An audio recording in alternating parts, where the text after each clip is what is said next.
பேச அவன் விடுறது வந்துட்டு போகுது. வந்துடுச்சு. 10 மணிக்கும் பேசல, 12 மணிக்கும் பேசல, 2 மணிக்கும் பேசல. அஹ், அந்த நேரத்துல பார்த்தா எல்லாரும் 2, 3 பேர் வந்திருந்தாங்க. நேரடி காணொளி. Okay, super super. ஆமா, ஒருத்தர் வந்து திருநெல்வேலியில இருந்து பேசினாரு கரெக்டா. அவர் வந்து ஆயுர்வேதம், அப்புறம் அவரு சேரைனார், 20,000 கட்டி சேரைங்கிறார். அதுதாங்கய்யா, அந்த டைம் வந்து பாத்தீங்கன்னா எந்த வகுப்பு வச்சுக்காதீங்க, 1-to-1 கன்சல்டேஷன் சொல்லிட்டு டைமிங்க மாத்திருங்க. 1-to-1 கன்சல்டேஷன் டைம் அப்படின்னு அதுக்கான டைமா வச்சுக்கலாம். இல்லாட்டி யார் வேணா பேசலாம் என்கிட்ட தனிப்பட்ட முறையில அப்படின்ற மாதிரி வச்சாச்சு நினைச்சுக்கோங்க. அப்படி பண்ணிக்கலாம். இந்த 10, 12, 2 10, 12, 2 யார் வேணா தனிப்பட்ட முறையில பேசிக்கலாம். அது வேணா நீங்க இப்ப விவாதம் பண்ணலாம் இல்லையா? உங்களுக்கு நேரம் இருந்தா பேசலாம், நமக்கு அதுதானே வேலை. அதனால அப்புறம் அவர் ஆயுர்வேத, அவர் பேரு திருநெல்வேலியில, அவரே கூப்பிட்டாரு. இந்த மாதிரி நான் சொன்னேன், ஐயா இது குருகுல கல்வி, இது பண்ணி ஆராய்ச்சி மாணவரா இருந்தா சொல்லிட்டேன், ஆராய்ச்சி மாணவரா இருந்தா 2 லட்சம், நோய் திக்கிறதா இருந்தா 20,000, ஆலோசனையா இருந்தா 3,000, புத்தகம் வேணா 350. நாளுக்கும் வரேன்ட்டாரு, நாளுக்கும் வர்றேன், 4 விதத்துக்கும் வர்றேன் அப்படின்ட்டாரு. நீங்க முதல்ல சேருங்க, அப்புறம் புரிஞ்சுக்கிட்ட ஒரு அந்த வீடியோ போட்டிருக்கேன் பாருங்க, 2 நிமிஷம் ஓடிட்டு இருக்கு. அப்புறம் இவ திருமாறனை பேட்டி கண்டேன், திருமாறன், அது ஓடிட்டு இருக்குது. பரவாயில்ல, இது நம்ம ஒரு மும்பரமா செய்து எடுத்து ஓட்டுறதுனால வந்து தனித்தனியா நபர்கள் பேசுறது போது இன்னும் வந்து தீவிரமா நல்லா இருக்கு. இப்ப நம்ம காலையில மாலையும் போட்டு அரைன்னு ஒரு அரைச்சு மிக்சியில போட்டு கிரைண்டர்ல போட்டு அரைச்சு எடுக்கிற மாதிரி அது வேலை செய்யுது, நிறைய பேத்துக்கு வேலை செய்யுது. அது என்னமோ சொல்றாங்கடான்னு தெரியுது. அப்புறம் அது மதுரையில கூப்பிட்டு தனிப்பட்ட முறையில் மதுரையில 2-3 பேர் கூப்பிட்டேன். மதுரையில அவங்ககிட்ட சொன்னேன், இந்த மாதிரி நாங்க முயற்சி அதை நீங்க நாம பேசுற வீடெல்லாம் அவங்க பாக்குறாங்க, கேசவன் பேசுறது, நான் பேசுறது, நீங்க பேசுறது, அப்புறம் மையங்கள்ல பேசுறது, எடுத்துட்டு புத்தகத்தை கொடுக்கறது, இந்த மாதிரி எல்லாம் இந்த மாதிரி அவங்கவுங்க எடுத்து செஞ்சீங்கன்னா நடக்குமா? இது வந்து இது அறிவியல் நூல். இந்த அறிவியலை வந்து உலக முறை கொண்டுட்டு போகணும். இது வந்து என்னுடைய சொத்து கிடையாது. வெங்கடேஸ்வரோட கண்டுபிடிச்சு கொடுத்துட்டு போயிட்டாரு. ஏதோ நான் தான் பேசணும் கிடையாது. நான் வந்து 25 வருஷம் பேசிட்டு இருக்கிறேன். இனிமேல் எல்லாரும் 25 வருஷம், இப்ப நான் மாதிரி என்னையாட்டி 25 வருஷம் பேசுங்கன்ட்டு நான். யார் 25 வருஷம் பேசுறாங்க? இனியனதோ திருலோகச்சந்திரதோ கிடையாது. இப்ப நானே நாளைக்கு எடுத்து பேசினா கூட இது எந்த நான் கொண்டாட முடியாது. இதை எடுத்து நான் பேசலாம். இந்த டாபிக்கை வச்சு என்னுடைய அறிவை கொண்டு, என்னுடைய புரிதலை கொண்டு பேச வேண்டியதுதான். சொன்னீங்கன்னா, நீங்க ஒரு விதமா சொன்னீங்கன்னா நான் ஒரு விதமா சொல்லலாம். இதை அவ்வளவுதான். என்னுடைய புரிதல் ஒண்ணு இருக்கும் இல்லையா? அது இப்பதான் வருது. இப்ப நிறைய பேர் இந்த கோபிச்சு, இப்ப அதனால எங்கிட்ட யாரும் எதிர்த்து கேட்கறத நான் சொல்லிட்டேன். ஐயா இது வந்து எங்கிட்ட சேர்ந்தீங்கன்னா விதிமுறை போட்டிருக்கேன். இது வந்து தொழில்முறை செஞ்சாதான் லாபம். அப்பதான் செய்ய முடியும். எல்லாத்துக்கும் தொழிலுக்கு லாபம் இருக்கணும். இப்ப நான் ஏன் செய்யறேன்னா லாபம் கருதி தான் செய்யறேன். எனக்கு சொந்த லாபமும் இருக்குது, பொருளாதார லாபமும் இருக்கு, எனக்கு 2 லாபமும் இருக்குது. அப்படின்னா நாங்களும் எடுத்து செய்யறோம் அப்படின்னாங்க, செய்யுங்கன்ற நான் செஞ்சே நல்லது அப்படின்றது. இது எங்க ஒரு மருத்துவத்தை நீங்க இது வந்து நான் சரி, இது குருகுலக்கர் நான் பார்த்துக்குள்ள நீர் மருத்துவம் நான் சொல்ல வேண்டியதுன்ட்டு நான். இது வந்து பட்டயம் கெட்டையும் எதுவும் கிடையாது. இது இன்னைக்கு செஞ்சு காட்ட வேண்டியதுன்ட்டு நான். செஞ்சு காட்டினா தான் தெரியும். இல்ல எல்லாம் அவங்க பாத்துடுறாங்க. எல்லாருமே அவங்க நம்ம பேசுறதெல்லாம் அப்படி பஜாரா பாத்துடுறாங்க. நம்ம எல்லாம் ஓப்பன் உடைக்கிறோம், மண்டை உடைக்கிறோம் இல்லையா, எல்லாம் பாத்துடுறாங்க அவங்க. இப்ப பேசுறது கூட போடத்தான் போறேன். இப்ப பேசுறது பாரு, என்ற புத்தகம் கிடையாது, யார் வேணும் எடுத்து செய்யலாம். நான் 25 வருஷம் சொல்லிக் கொடுக்குறேன், நீங்களும் சொல்லிக் கொடுங்க. ஒரு கட்டணம் வாங்குங்க. முதல்ல ஒரு புத்தகத்துக்கான கட்டணத்தை போடுங்க, அப்புறம் வந்து ஒரு நுழைவு கட்டணம் போடுங்க. இல்ல இப்ப வெங்கடேசன் கம்பேரிட்டிவ் ஸ்டடி பண்ணி இந்த புக் இவ்வளவு கண்டுபிடிச்சாருக்கு அப்படின்னா, அப்ப இந்த காலத்துக்கு நம்ம இன்னும் எவ்வளவு கம்பேர் ஸ்டடி பண்ணி இன்னும் நம்ம எவ்வளவு ஆதாரங்கள் நம்ம திரட்ட வேண்டியதா இருக்கு இந்த ஹியூமன் மைண்டுக்கு. இது வந்து அப்ப 20 வருஷம் முன்னாடி ஐயா எழுதிட்டாரு. இப்ப இந்த காலத்துக்கு ஏத்த மாதிரி நிறைய தரவுகளை நம்ம வந்து இன்னும் வந்து அடுத்த ஜெனரேஷன் நம்ம எடுத்துட்டு போனோம் அப்படின்னா, அப்ப நம்ம இன்னும் நிறைய பேச வேண்டியது இருக்கும், நிறைய கருத்தாய்வு செய்ய வேண்டியது இருக்கும், நிறைய இதை பத்தி விவாதம் செய்ய வேண்டியதா இருக்கும். இப்ப அதுதான் நம்ம பண்ணிட்டு இருக்கோம். இப்ப தொடர்ந்து என்ன நடந்துகிட்டு இருக்கு, இந்த மைண்ட வந்து இப்ப நேத்து கூட பாத்தீங்கன்னு வச்சுக்கோங்களேன், அதுக்கான அவசரமும் அவசியமும் புரியாததுனால தானே இப்ப அந்த இயற்கை மருத்துவர் பேசிட்டு இருந்தார் இல்லையா நம்ம கிட்ட. எப்படி வந்து அந்த மனம் வந்து பாத்தீங்கன்னா அந்த உணவு பழக்கத்திலே சிக்கி இருக்கு, அதுல இருந்து வெளியே வர முடியல. ஒரு 100 பேர் பேசினா கூட அந்த 100 பேருமே கூட என்ன சொல்றாங்க, எப்படி வந்து உணவுல இருந்து வெளியே வர்றது அப்படின்னு. அப்ப பாத்தீங்கன்னா அதற்கான ஒரு அவசரமும் அவசியமும் அவங்களுக்கு அதுல தெரியல அப்படின்றதான் எனக்கு பாயிண்டா இருக்கு. அதை எப்படி சிந்திக்க வைக்கிறது? அப்ப நம்ம என்ன பண்ணுவோம் அப்படின்னா, இப்ப பாருங்க, இப்படி இருந்த நபர் வந்து இப்படி மாறி இருக்காரு, இந்த நோயில இருந்து இதுல இருந்து வெளியே வரணும் அப்படின்னா இதை விட்டாச்சுன்னா இதை வளர்றதுக்கான சாத்தியக்கூறு இருக்கு இல்லையா அப்படின்றத நம்ம தான் புரிய வைக்கணும். இப்ப ஃபார் எக்ஸாம்பிள் இப்ப இந்த டயபெட்டிக்ல இருந்த இந்த பர்சன் வந்து இப்படி ம், சாப்பிட்டுட்டு இப்படி ஒழுக்கமா இருந்ததுனால அந்த ஒழுக்கத்தை கடைபிடிச்சீங்கன்னா உங்களுக்கு நம்ம இந்த நோயில இருந்து வெளியே வந்துடலாம். அந்த ம். வாயை கட்டுப்படுத்தியாச்சுன்னா வயித்த சுத்தம் பண்ணியாச்சுன்னா நம்ம அந்த இதுல இருந்து வரலாம் அப்படின்னு. பட் ஆனா இப்ப என்னன்னா நம்ம கிளாஸ்ல கண்டினியூஸா வந்துகிட்டே இருந்து பேசிக்கிட்டே இருந்ததுனால இப்படிதான் எல்லா மக்கள் இருக்காங்கன்னு நம்ம புரிஞ்சுக்க முடியாது. ஏன்னா ரியாலிட்டி மெஜாரிட்டி அந்த குரூப் தான். 95% அந்த வாயை கட்ட முடியாத அந்த குரூப் தான் இருக்காங்க. அந்த 5% வந்து இப்ப ஆசிரியருடைய அவங்க வெளியே போய் நிறைய விஷயங்கள் தெரிஞ்சுக்கிட்டதுனாலயும் இது தவறு, நமக்கு யாரு நம்மள வந்து ஆசிரியரை நோக்கி போறதுக்காக தயாரா இருக்காங்களோ அந்த மாணவரால தான் இதை ஃபாலோ பண்ண முடியும். அதுவும் எனக்கு புரியுது. பட் ஆனா இருந்தாலும் நம்ம சொல்ல வேண்டியது நம்மளுடைய கடமை இல்லையா? நம்ம சோர்ந்து போக கூடாது இல்லையா? இப்ப 25 ஆமாம். வருஷமா நீங்க பேசுறீங்க, 24வது வருஷம் நீங்க போன வருஷம் பாத்தீங்கன்னா என்னடா எவனுமே வரலன்னு சொல்லிட்டு நீங்க ஒண்ணு தூக்கி போடலையே. ஒன்றும் தூக்கியே போடல, தொடர்ந்து முயற்சி பண்ணிட்டு தான் போடல. இருக்கு. தூக்கி நீங்க போட்டிருந்தா சோர்ந்து எப்பவே போட்டிருக்கா, தூக்கி போட்டிருந்தா 25 வருஷத்துக்கு முன்னாடி தூக்கி தூக்கி போட்டிருக்கலாம். இது வேலைக்கு போட்டிருந்தா இப்ப ஆகாது அப்படின்னு சொல்லிட்டு நீங்க டென்ஷனா இருக்கலாம்ல எவ்வளவோ விஷயங்கள். டென்ஷனே இப்போ வராத. எனக்கு எனக்கு டென்ஷன். நிறைய நண்பர்கள் கிடைக்கிறாங்க, நிறைய மாணவர்கள் கிடைக்கிறாங்க, உலகளவுல கிடைக்கிறாங்க. எவ்வளவு ஒரு பெருமிதம் தெரியுமா எனக்கு. ஒருத்தர் வந்தாலும் இதுல பாத்தீங்கன்னா இப்ப இவங்கள புதுசு புதுசா எனக்கு கிடைக்கிறாங்க. எனக்கு பழைய ஆளுகளும் தேவையில்லை, புதுசு புதுசா கிடைக்கிறாங்களா, அதுதான் மகிழ்ச்சி. அதுதான் அந்த கருத்துடையால் படி பாத்தீங்கன்னா அப்போ நான் நிறைய விஷயம் நான் தெரிஞ்சிருப்பேன். இப்ப நான் வெளியே போறேன், நான் படிக்கிறேன், நான் புது விஷயங்கள் நான் தெரிஞ்சுக்கிறேன். இப்ப அந்த கருத்து பரிமாற்றம் நடக்குது. இப்ப ம், நீங்க சொல்ற கருத்துக்களை இல்லைங்கய்யா இது எப்படி சொல்லலாம், இல்லைங்கய்யா இது அப்படி சொல்லலாம், ஒருவேளை இங்க இருந்து வந்ததுனால இந்த கருத்து அவங்க இப்படி சொல்லியிருக்க வாய்ப்பு இருக்கு அப்படின்னு என்னுடைய கண்ணோட்டம் சொல்லும் பொழுது பாத்தீங்கன்னு வச்சுக்கோங்களேன், ம். நிறைய உராய்வுகள் குறைக்கிறதுக்கான அந்த வாய்ப்புகள் இருக்கும். ஏன்னா ஆமா ஆமா. நமக்கு வந்து அந்த எக்ஸ்போஷர் இல்லாம நம்ம ஒரு விதமாவே வளர்ந்துருப்போம் இல்லையா? இப்ப நிறைய விதமா நிறைய மாறி போச்சு காலம். அப்போ ஆமா ஆமா. அவங்கவங்களுக்கு ஏத்த மாதிரி புரிஞ்சு வச்சிருக்காங்க. ம். ஆமா ஆமா. சில சில கருத்துக்களை நம்ம பரிமாறும் பொழுது பாத்தீங்கன்னா அந்த ம். கருத்து எல்லாருமே அக்செப்ட் பண்ணிக்கணும்னு அவசியம் இல்லை இல்லையா? சோ அந்த கருத்து அக்செப்ட் ஐயா, பண்ண முடியாததுனாலயே விட்டு போறவங்க நிறைய பேர் இருப்பாங்க. சொல்லுங்க சொல்லுங்க, கேசவன் என்ன சொல்ல இந்த வந்தீங்க? இந்த புரிதலை தான் திருப்பி திருப்பி நம்மளும் பேசிக்கிட்டு இருக்கிறோம். அவரு தம்பி அதைத்தான் சொல்றாரு திருலோக. ம். என்ன சொல்றாருன்னா அதெல்லாம் நான் நம்ம நாளைக்கு முன்னே படிச்சுட்டு இன்னும் மண்டையில கிளியர் ஆகத்தான் வச்சிருக்கிறான்.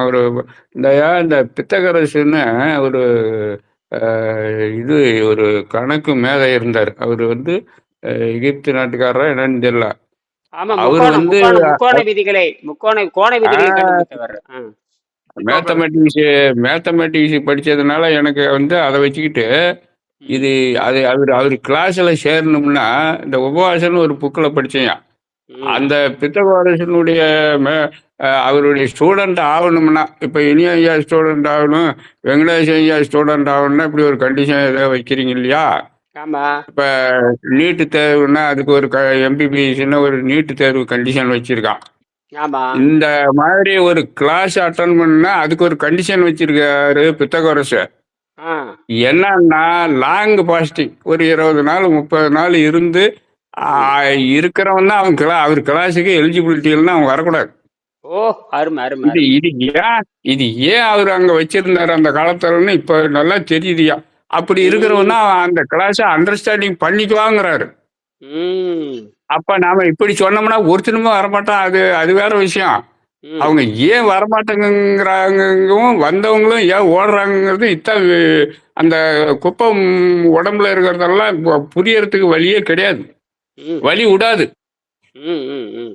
ஆரோக்கியமா இருந்தாதான் ஒருத்தவங்கள்ட்ட சொல்றத புரிஞ்சிக்க முடியுங்கிறது தான் அவருடைய ஆணித்தரமான ஒரு இதுன்னு வச்சிங்களா. அந்த காலத்துல ஒரு 40 ஸ்டூடெண்ட் வராங்கன்னா ஒரு ஒரு 2 பேர் கூட ஒருத்தராவது அந்த உபவாசம் 30 நாள் நான் இருக்கிறேன்னு இருந்து அப்புறம் அவர்கிட்ட சேரணும். இல்லைன்னா அங்க வரக்கூடாது. ஆ, அவர் சரி சரி சரி சரி சரி. நாமளும் அவங்களால தான் அப்படித்தான் அவர் சொல்றத புரிஞ்சிக்க முடியும். ஆமா. அவரு அவரு அவரா அவர் சொல்றது அவங்களால தான் புரிஞ்சிக்க முடியும். பயன்படுறவருக்குன்னு பிரயோஜனம், அவருக்கும் பிரயோஜனம் இல்லைன்னா இவர் கத்திட்டு கிடக்க வேண்டியதான். அவனும் இங்க பிரயோஜனப்பட மாட்டான்னு அவர் சொல்றாரு. அது எங்க வந்து முட்டிக்குது, அது எங்க வந்து முட்டுது, எங்க வேறுபடுதுன்னு கேட்டீங்கன்னா, அது ஆ, அதாவது இங்க ரெண்டு விஷயம் இருக்கு. ஒண்ணு, ம், ம், கருத்தை மட்டும் பேசுறது, கருத்தை செயல்படுத்துறது. ரெண்டு விஷயம் தான் உலகத்துல இருக்க முடியும். அதாவது ஆ, தியரி மட்டும் பேசிட்டு போறது, அடுத்தது வந்து பிராக்டிக்கல்ல பேசுறது. புரியுதா? இப்ப உலகம் என்ன ஆ, போயிடுச்சுன்னா, ஆ, இந்தியாவுல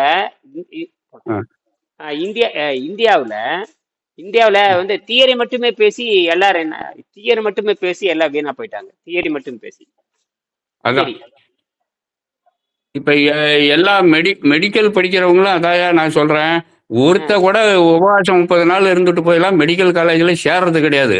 அவன் ஆமாமா. படிச்சுட்டு வரும்போது அந்த குப்பையோட வரான், புரிஞ்சுக்கிறதும் கிடையாது. இங்க ம். வந்து இருக்கிற இப்ப நோயை அதிகப்படுத்துறதுக்கு தான் இருக்கிறாங்க. ஏன்னா அவங்களே நோயாளி. நோயாளி இன்னொரு நோயாளி எப்படி குணப்படுத்துறது? நீங்க ஆரோக்கியமா இருந்தா தானே நீங்க இன்னொருத்தருக்கு ஆரோக்கியத்தை சொல்லித் தர முடியும். ஆ அப்ப அ நீங்க அந்த உபவாசத்தை கத்துக்கிட்டு அந்த கல்வியை முடிச்சிருந்தா தான் இந்த சமுதாயத்துக்கு பயன்படும். இத அது போய் எங்க தப்பு? சொன்னோம்னா 100க்கு 99 பேர் வராது. அப்ப என்ன பண்ணுவீங்க? சரி, சரி, சரி, சரி. இதான் நாம கத்திக்கிட்டு கிடக்குறோம். இல்ல இப்ப புரிஞ்சு இப்போ அப்போ இப்போ இப்ப நான் அஹ் அது சரிதான். அது அஹ் எளிமைப்படுத்துறது நம்ம கையில தான் இருக்கு. எளிமை அது ஆஹ் இப்ப உபவாசம் ஒ- இப்ப ஏன் இதுல உங்க இதுல ஐயா எனக்கு ஒரு ஒரு சந்தோஷம்னா ஆ, இந்த உபவாசத்தை நீங்க எடுத்துக்கிட்டு போறீங்க. எப்படி முதல்ல இந்த குழந்தைகளை நடக்க வைக்கிறோம், நடவண்டி, 3 சக்கர வண்டி, அப்புறம் 2 சக்கர வண்டி, இப்படி மாதிரி கொஞ்சம் கொஞ்சமா நவுத்துறோம். திடீர்னு 2 கையை விட்டுட்டுலாம் சைக்கிள் ஓட்ட முடியாது. ஆமாமா, கொஞ்சம் கொஞ்சமா ஆமா. தான் பழகணும். அந்த மாதிரி கொண்டுட்டு போறீங்க. ம், ம். நீ ஆமாமா. உபவாசம் இருந்துட்டு தான் என் கிளாஸுக்கு வரணும்னா ஒருத்தனும் வரமாட்டான். ம், ம், ம், அப்ப ம். நீங்க இந்த நீர் சிகிச்சைங்கிறது உபவாசமும் சேர்ந்துக்குது, ஆரோக்கியமும் சேர்ந்துக்குது. கடைசியில அவன் பிறந்த பயனே அடைஞ்சிடறான். இவன் உடம்பு சுத்தம் ஆகும்போது இறைவனே வந்து இங்க உக்காந்துக்கிறான். இவன் எங்கேயும் தேடிக்கிட்டு போக வேண்டியதில்லை. கடவுள் எங்க, நான் யாரு என்னன்னு எல்லாம் இவங்களே புரிஞ்சுக்கிறாங்க.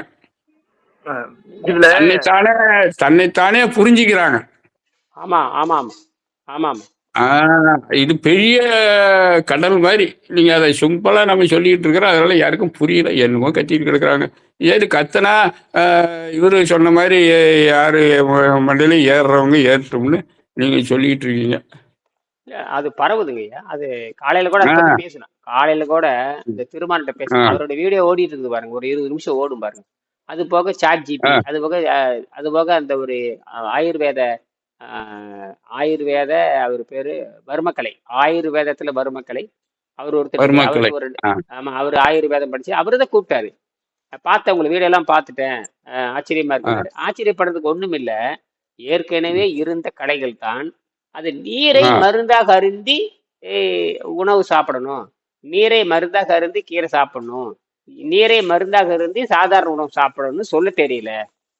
அதாவது ஆ, ஆ. நீ எதவோ சாப்பிடு. நீரை மருந்தாக அருந்தி நீ இப்ப உதாரணத்துக்கு ம், ஒரு உணவு சாப்பிட்டா கூட அதுல இருந்து ஒரு 8 ஆ, மணி நேரம் நீரை மருந்தா அருந்துன்னு யாரும் சொல்லல. ஆ. இப்ப இங்க என்ன நேத்து குற்றம் நான் ஆயிடுச்சுன்னா சாப்பிட்டேன். இதுங்க நேத்து என்ன பண்ணேன்னு கேட்டீங்கன்னா, நேத்து பூரா நெல்லிக்காய் சாறு பண்ணினேன். ஒரு 4 மணிக்கு என்ன பண்ணேன்னா, கொஞ்சம் 2 ரொட்டி துண்டுமே, அப்புறம் கொஞ்சோண்டு வெங்காய சட்னி. அது ஆ, சாப்பிட்டாச்சா? இப்பதான் என்ன பண்ணேன்னா, இப்பதான் என்ன பண்ணிருக்கேன்னா, இந்த வரட்டி வச்சு நிறைய அடிச்சேன். வரட்டி போட்டு கொஞ்சம் எலுமிச்சம்பழம் ஆ, புழிஞ்சு சர்க்கரை கம்மியா போட்டு ஒரு 1/2 லிட்டர் ம், சாப்பிட்டுருக்கேன். எத்தனை லிட்டரு? 1/2 லிட்டரு. ஆ, ஆ. வயிறு ஃபுல்லா இருக்குது. இவ்வளவுதான் என்னோட என்ன உணவே. நீங்க ஆராய்ச்சி ஆராய்ச்சி பண்ணிக்கிட்டே இதையும் சைடு பை சைடு கொண்டுகிட்டு வரீங்க. இப்போ ஒரு ஒரு ஒரு ஒரு ஒரு குதிரைக்கு வண்டி ஓட்ட கற்றுக் கொடுக்கணும்னா இன்னொரு இந்த பலகான குதிரை கட்டி ஓட்டுவாங்க. பலகாலத்தை சைடில் சும்மா கட்டிக்கிட்டு ஓட்டுவாங்க. அந்த அதேதான். இப்ப மாதிரி நான் நீங்க இதுவே தான் சொல்லி இப்போ கொடுக்குறீங்க. நீங்க இப்ப அப்படி நான் சைடில் திங்கறதையும் நான் சொல்லி கட்டிக்கிட்டு தான் கொடுத்துறேன். இது ஓட்டுறீங்க. பாருங்க. கரெக்ட். ஆ, திங்கறதையும் சொல்லி ஆ, கொடுக்குறேன். நான் இப்படித்தானே தின்னேன். ஆ. இப்படித்தான். அது அஹ், நிறைய பேர் என்ன பண்ணுவாங்க, அவர் திங்கிறாரியா நீ வேற அப்படின்னு விடுவான். ஏன்னா பலவாத குதிரையை போய் கட்டிக்கிட்டு ஓட்டுனா அது போகுமா? அது சைடில் சும்மா தான் ஓடியாரும். இதெல்லாம் இந்த ஜனங்களுக்கு போய் சேரணும்னு படாத பாடுபடுறீங்க. இல்ல நானும் இந்த பித்தகர தோட்டத்தையும் உங்களுக்கு சொல்லிவிட்டேன். இதையும் இந்த ஜனங்க மண்டையில ஏத்தணும். நீ இல்ல இல்ல ஒரு நாளாவது சாப்பிடாத இருந்தா தான் இங்க வந்து கிளாஸ் அட்டன் பண்ண முடியும். தின்னுட்டு இங்க வந்தீங்கன்னா உன் மண்டையில ஏறாதுன்னு சொல்லிவிடலாம் நம்மள. இன்னும் சில பேர் அப்பா ஒரு 15 வருஷத்துக்கு முன்னாடி நான் பேசும்பொழுது அஹ் அஹ் இரவு இனியன் வந்து ராத்திரி 12 மணிக்கு போய் புரோட்டா கடையில போய் சாப்பிடுவாரு சொல்றவங்களா இருக்காங்க. அந்த காலத்துல 15 வருஷத்துக்கு முன்னாடி. 15 இருக்கு இருக்கு. வருஷத்துக்கு முன்னாடி. ஆமா. பண்டு. அவரு ராத்திரி 12 மணிக்கு போய் புரோட்டா கடையில போய் அப்படியே புரோட்டா வாங்கி சாப்பிட்டாலும் சாப்பிடு. என்னதான் அப்படியே சாப்பிட்டாலும் என்னதான் தப்புன்னு நான் கேக்குறேன். அது என்ன இன்னும் இப்ப தப்பு? எப்படி அது சாப்பிட்டாலும் எப்படி சுத்தம் பண்ணணும்னு தெரியும் இல்லையா? அதுதான் பாயிண்ட் இல்லையா? அதான் ஆமா பாயிண்ட். ஆமா. பாயிண்டேங்க. சட்டி கழுவ தெரியல. அதாவது சட்டி சுட்டதுக்கு அப்புறம் சட்டி கழுவ தெரியல. அவ்வளவுதான். கழுவணும்ல, அப்புறம் பயன்படுத்தணும்ல. அப்புறம் ம், இன்னொரு விஷயம். அவ தொடர்ந்து நான் இப்ப வீடியோ வந்துருச்சு, இப்ப கேள்வி குறைஞ்சிருச்சு, அப்பெல்லாம் வீடியோ கிடையாது, அதனால கண்ட கேள்வி கேட்பாங்க. இன்னைக்கு நான் என்ன ஆ பண்றேன், என்ன சாப்பிடுறேன், எப்படி பாடி நியூட்ரல் ஆகுது, நான் எத்தனை கிலோ ஆ எடை இருந்தேன், என்ன ஆச்சுங்கிறது தெளிவா அவனுக்கு புரியுது. அவனுக்கு அதனால என்ன பண்ணா வாயடைச்சாரா, இது கரெக்டா தான் பேசுற நாட்டு தெரியுது, விஞ்ஞானமா ஆ பேசுற மாதிரி அவரு. அதுக்கப்புறம் குறையாதாட தெரியுது, உண்மைதானா தெரியுது. அப்போ அதனாலதான் இவன் கத்திட்டு கிடக்குறான், அதனால இவன் சாப்பிடுறான். அதாவது புரிஞ்சதுக்கு அப்புறம் அவன் வாயை குறைச்சிடுறான். இப்ப புரிதல் வருது, ஓரளவுக்கு புரிதல் வருது. இப்ப ஆ நீங்க 15 ஏன்னா வருஷம் முன்னாடி அவங்கெல்லாம் வந்திருந்தீங்கன்னா, இதே ஆ நீங்க 15 வருஷத்துக்கு முன்னாடி நீங்க இதை கேள்விப்பட்டிருந்தீங்கன்னா, இனியன் 12 ஆ மணிக்கு கோழிக்கறி சாப்பிடுவாரு, மீன் சாப்பிட்டா சிரிப்பேன். சரி, நான் அப்படித்தான் 12 மணிக்கு கோழிக்கறி சாப்பிட்டா உனக்கு என்னடா நட்டம்? ஆ. அதுக்கு நான் அதான் பகல்லே அதான் சாப்பிட்டு போட்டு நீங்க போயிடுறேன். சாப்பிட வேணாம்னு சொல்றீங்களே, நீங்க சாப்பிட வேணாம்னு சொல்லிட்டு இப்ப நீங்களே சாப்பிடுறீங்க இல்லையா அப்படின்ற கேள்வி. உங்களோட இல்ல, அது நோக்கம் வந்து அது சாப்பிடாம நன்மை இருக்கிறது என்ன, கிடையாது. அதாவது உணவின் நன்மை அது புரியுது எனக்கு, அது புரியுது. இப்ப நம்ம பேசுறது இப்படியே வீடியோல பதிவாது பாருங்க, இது அப்படியே போட போறேன், இது அப்படியே அப்ப உண்மை, அதாவது இல்ல வெட்ட இன்னைக்குதான் வெளிச்சமா இல்ல இன்னைக்கு பேசுற வீடியோலாம் நல்ல கருத்து தான் சொல்றீங்க. இப்ப நானும் இந்த பித்தகரசி இதை சொல்றேன் பாருங்க. எல்லா சித்தர்களும் பாருங்கயா 300 வருஷம் 500 வருஷம் பேசாத சாப்பிடாத இருந்ததுனால இந்த பிரபஞ்ச ரகசியத்தை தான் அள்ளிக்கிட்டு வந்து நம்மகிட்ட கொட்டினாங்க. இல்லைன்னா ஆமா. அவனும் தெண்டகாணியா செத்துருப்பான். அதான் அந்த குகைக்கு போனது காரணமே, ஆ குகை. இப்ப சேலம் இருக்குல்ல, பிரபஞ்சம். சேலம், சேலம் ஆ ஒரு இடம் நம்ம ஆமா நான் கூட கஞ்ச மலையெல்லாம் கஞ்ச மலையெல்லாம் எல்லா சித்தர் இருக்காருன்னு இப்பயும் சொல்றாங்கய்யா. இப்ப ஒண்ணும் வேண்டாம், நீங்க நாமக்கல் போனீங்கன்னா பாக்கலாம். நான் கூட அன்னைக்கு போயிட்டு வந்தேன், நான் நாமக்கல் போயிட்டு வந்தேன். நாமக்கல் ஆ நாமக்கல் ஆ இருந்து கொல்லிமலை போற வழியில 8 கிலோமீட்டர்ல ஆ நாமக்கல், அதாவது நாமக்கல் to கொல்லிமலை போற வழி பாத்தீங்கன்னா சாமியார் காடுன்னு வரும். நாமக்கல்ல இருந்து 12 கிலோமீட்டர். ஆ அதான் அவருக்கு இது நம்ம புக்கில் கூட வருதாட்டு. சேலம் சிவபிரகாச சாமிகளுடைய கட்டுப்பாட்டில் இருக்குது. இருக்குது இருக்குது வருது. அந்த குகை வரலாறு எங்க இருக்குன்னு கேட்டீங்கன்னா, அதுக்கு தலைமையகம் சேலம் தான். ஆ அவங்க கட்டுப்பாட்டுல தான் அந்த அறக்கட்டளை நடக்குது. புரியுதா? நான் போய் பார்த்தேன் நானு. அவங்க ஒரே ஒரு சித்தர் வந்து விரதம் இருந்து உபவாசம் இருந்து இந்த உலகத்துக்கு உணர்த்தினாங்க. அது அந்த உபவாசம் இல்லைன்னா அவங்களும் நம்மளாட்டம் தின்னுபிட்டு சோத்து பிண்டமாக தான் போயிருப்பாங்க. சக்கரை நோய் செத்துருவாங்க ஐயா. இன்னைக்கு சக்கரை நோய் வந்து ஏந்திரிச்சா கண்ணை முழிச்சதும் இவனே ஒரு ஊசை குத்துறான், எனக்கு இவ்வளோ சுகர் இருக்குதுங்கிறான், இவனே ஒரு ஊசை குத்திக்கிறான், எனக்கு இவ்வளோ ப்ரெஷர் இருக்குதுங்கிறான். ஏன்னா இந்த ஆடு மாடுலாம் இப்படி குத்திக்கிட்டு தெரியுது, அதெல்லாம் சிரிக்குது. இத்தச்சோடு வயிறை வச்சுக்கிட்டு நம்ம சந்தோஷமா இருக்கிறோம், ரவுண்டு வயிறை வச்சுக்கிட்டு என்ன கூத்தடிக்கிறான் பாருங்க. இன்னைக்கு ஒரு கராத்தே வரை இறந்திருக்காரு. உங்களுக்கு நேத்து கூட பேசின அவரு பாத்தீங்கன்னா நல்ல ஒரு அருமையான மனுஷன். ஆமா, அவர் எலும்புல இருக்கிற அது என்ன ஆகி போச்சுன்னா, டாக்டர் அர்னால்ட் டெக்ரேட் சொல்லுவாரு. டாக்டர் அர்னால்ட் டெக்ரேட் இருக்காரு இல்லையா, டாக்டர் அர்னால்ட் டெக்ரேட். அர்னால்ட் டெக்ரேட் என்ன சொல்றாரு, அதே மாதிரி ஜெர்மன் டாக்டர் அவர் பேரு, அவர் தான் புற்றுநோயை கண்டுபிடிச்சாரு 1933ல. புற்றுநோய் ஏன் வருகிறதுன்னு கண்டுபிடிச்சாரு, நோபல் பரிசு வாங்கினாரு. அவர் என்ன சொல்றாருன்னா, நீங்கள் சாப்பிடுகின்ற உணவு அமிலமாக மாறிவிட்டால், அசிடிட்டி மாட்டிட்டு நீங்க போய் டாக்டர்கிட்ட போய் கேள்வியே கேட்க தேவையில்லை, உங்களுக்கு புற்றுநோயே மாறிடுறாரு. நீங்க டாக்டர்கிட்ட போய் ஒண்ணும் தெரியாதுன்ட்டாரு அவர். நீங்க டாக்டர்கிட்ட போனா புற்றுநோய் ஏன் வந்தது என்று அவங்களுக்கு சொல்ல தெரியாது. புற்றுநோய் ஏன் வந்துச்சுன்னு தெரியாது, ஆனா வந்துடுச்சும்பாங்க. ஆனா சொல்றது யாரு, அதாவது மருத்துவ ஆராய்ச்சியாளர். நான் சொல்றேன் மருத்துவ விஞ்ஞானிகள் சொல்றத நான் கேட்கணும்னு நான் சொல்றேன்.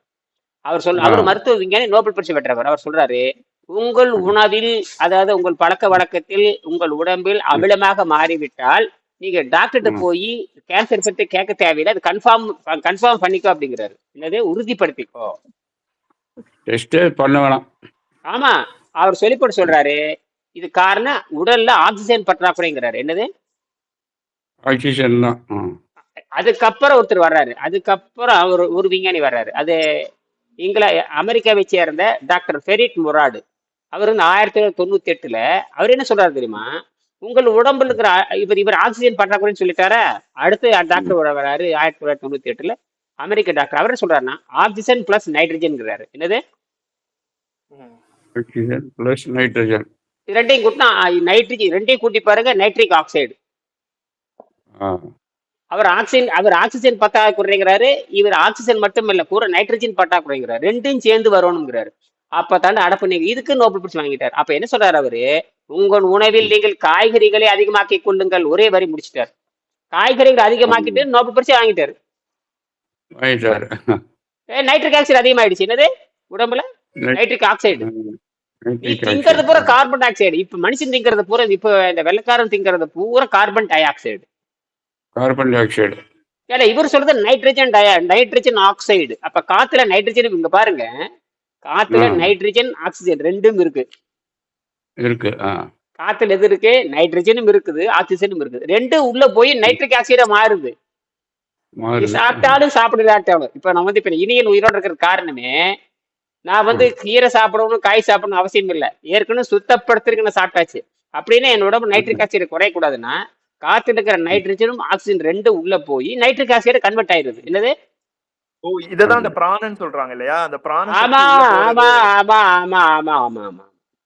Okay okay okay. சோ அப்ப அந்த பிராணன் வந்து இப்ப நம்ம உடலை சுத்தம் பண்ணும்போது அந்த பிராண சக்தி நிறைய உள்ள போகும்.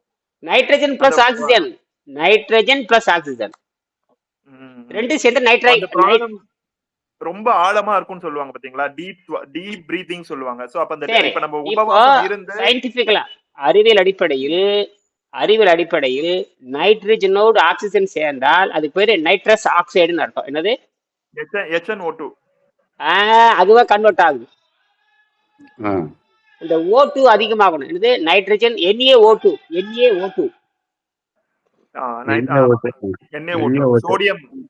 Sodium oxide. நைட்ரஜன் சோடியத்துல ஒரு வகை. சோடியத்தின் ஒரு வகை தான் நைட்ரஜன். சோடியத்தின் ஒரு வகை தான். ஆமா. Nitrogen NO2.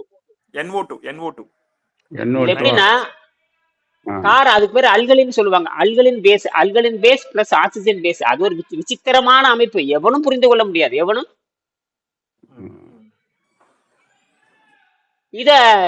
இது வந்து வெள்ளைக்கார மருத்துவர், அதாவது ஐரோப்பியர்களுக்கு தெரியாது. அதனாலதான் அவங்க ஐரோப்பியர்கள் என்ன சொல்றாங்கன்னா, ஐரோப்பியர்கள் அதாவது அலோபதி என்ன சொல்றாங்கன்னா, எந்த நோய்க்கு மருந்து இல்லை, அவ்வளவுதான், முடிச்சுட்டாங்க. அதனாலதான் இப்ப நீங்க இந்தியாவில ஒரு நீங்க நினைச்ச ஒரு மருத்துவரை பார்க்க முடியும். ஆனா ஐரோப்பிய நாட்டுல நினைச்ச நீங்க ஒரு மருத்துவரை பார்க்கவே முடியாது. ஏன்? நோய்க்கே மருந்து இல்லை போது டாக்டர் பார்க்கணுங்கிற அவசியமே இல்லைங்கிறா. என்னது? எனக்கு நோய் வந்துட்டு அவ்வளவுதான். நீ நோய் வந்து தீர்க்க கொள்ள முடியாது, மருத்துவர் பார்த்து என்ன பண்ண போறேன்னு கேக்குறாம. என்னது? நான் சொல்றது உங்களுக்கு புரியுதுங்களா? திருப்பி சொல்லுங்க பார்க்கலாம். என்ன இந்த நோய்க்கு காரணமே அவன் தான். அப்புறம் அவர்கிட்ட போய் என்ன பண்றது? அதுதான் என்ன சொல்ல. அதனால டாக்டர் எதுக்கு தெரியுமா டாக்டர் நீங்க சந்திக்கலாம்னா, கடுமையான அறுவை சிகிச்சை பண்ற நிலைமை இருந்தா மட்டும்தான் நீங்க மருத்துவருக்கு அப்பாயின்மெண்டே கிடைக்கும். நம்ம தலைவலி, காய்ச்சல், வயிற்று வலி இதுக்கெல்லாம் டாக்டர் நீங்க பார்க்கவே முடியாது. அது ஒரு நாள்லயே சரியாகவும் கூடும். என்ன இவன் பண்ணிக்கிறதானே? இல்ல, இங்க மருத்துவம், இங்க ஒரு டாக்டர் கிடைக்கிற மாதிரி இங்க போய் ஒரு டாக்டர் எப்ப வேணும் பார்க்கல. ஒண்ணுமே இல்ல, சும்மா அப்படியே உங்க லேசா கையில அரிக்குதுங்க அப்படின்னு அது கூட பார்க்கலாம். கையில பிக்குதுங்கன்னு சொன்னா கூட நீங்க போய் பாத்துரு. உனக்கு தான் ஒண்ணுமே தெரியாது இல்ல, எதுமோ காரணம் கையில பிக்குதுங்க உடனே டாக்டர் போய் பாக்குறது. ஏன்? சளி பிடிச்சிக்கிச்சுன்னா போய் நின்னுக்குவோம். சரி, இப்ப விஷயத்து நான் வர்றேன். இப்போ பரவுது. இப்ப நம்ம பேசுறது வந்து புது ஆளுங்க வர போறாங்க. இப்ப கூட மதுரை கூட ஒரு நாள் போலாமான்னு யோசனை பண்ணிட்டு இருக்காங்க. 4-5 பேர் இருக்காங்க. வாங்க, இவர் ஒரு நாள் மதுரை போலாமான்னு இருக்குது. போனா நமக்கு மரியாதை வரணும். நான் என்ன நினைக்கிறேன்னா, போனா 50 பேர் உட்காரணும், நான் சொல்றது கேட்கணும், சொல்லி கொடுப்பதனால் ஏற்படுங்கிற மரியாதை வந்தா தான் போகணும். அது வேற படிக்கிறோம் இல்ல. நீ போனீங்கன்னா உனக்கு மரியாதை வரணும், புகழ் வரணும். சொல்லி கொடுப்பதனால் மரியாதை வரணும். அதெல்லாம் நீங்க யோசனை பண்ணுங்க எதிர்காலத்துல. இப்ப நீங்க கூட என்ன சொல்றேன்னா, வாங்க ஐயா பாத்துக்கலாங்கிறாங்க. அதெல்லாம் இல்ல, நான் 50 பேர்த்து உட்கார வைக்கிறேன் அப்படின்னு சொல்லணும். இல்லது சொல்லணும். ஒரு மன்றத்துல போய் பேசுங்க.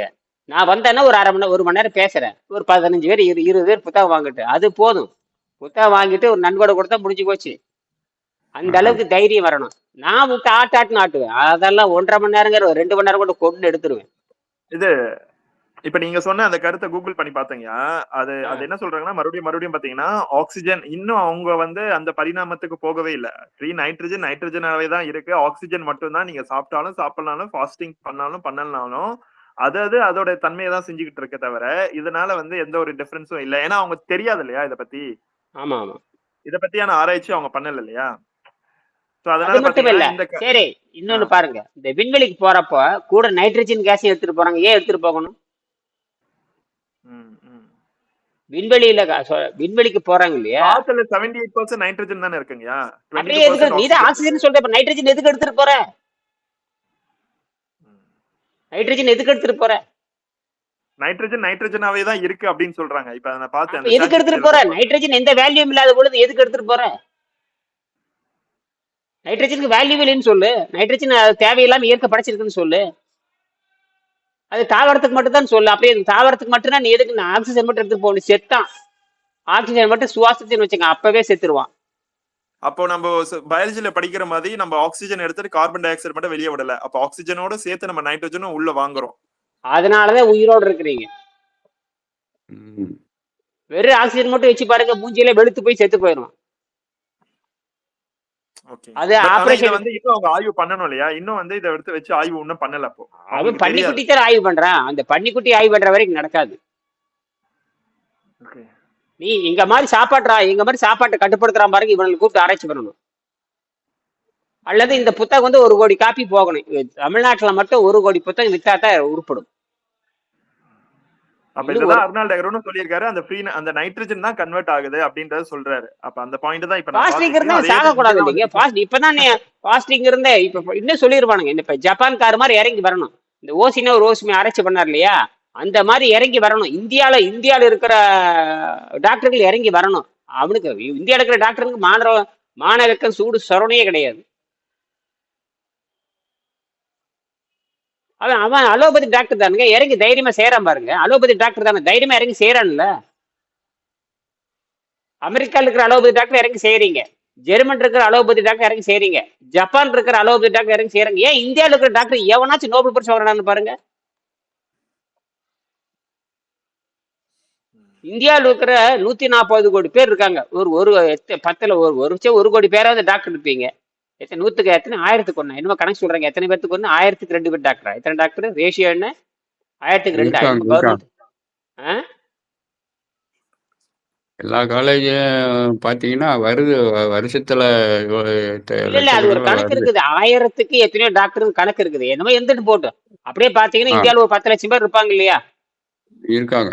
சரி, அந்த 10 லட்சம் பேர்த்துல ஒருத்தராவது ம். நோபல் பரிசு வாங்கியிருக்கான்னு பாருங்க. ஆஹா. ஏங்க?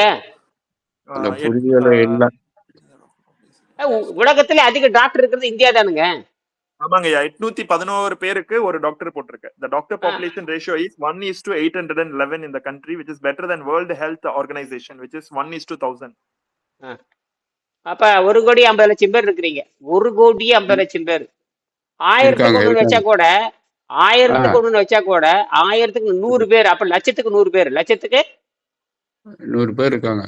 அப்ப 1 கோடிக்கு எத்தனை பேர்? லட்சத்துக்கு 100 பேருன்னா 1 கோடிக்கு 1000 பேர். 1 கோடிக்கு 1000 பேர். இப்படி கணக்கு போட்டு என்ன வச்சுங்க, கூட தெரு பார்த்தீங்கன்னா ஆஹ், ஆஹ், லட்சத்துக்கு 100 பேர், 10 லட்சத்துக்கு 1000 பேர், 10 கோடிக்கு 10,000 பேர், 1 கோடிக்கு 10,000 பேர், 1 கோடிக்கு 10,000 பேர்.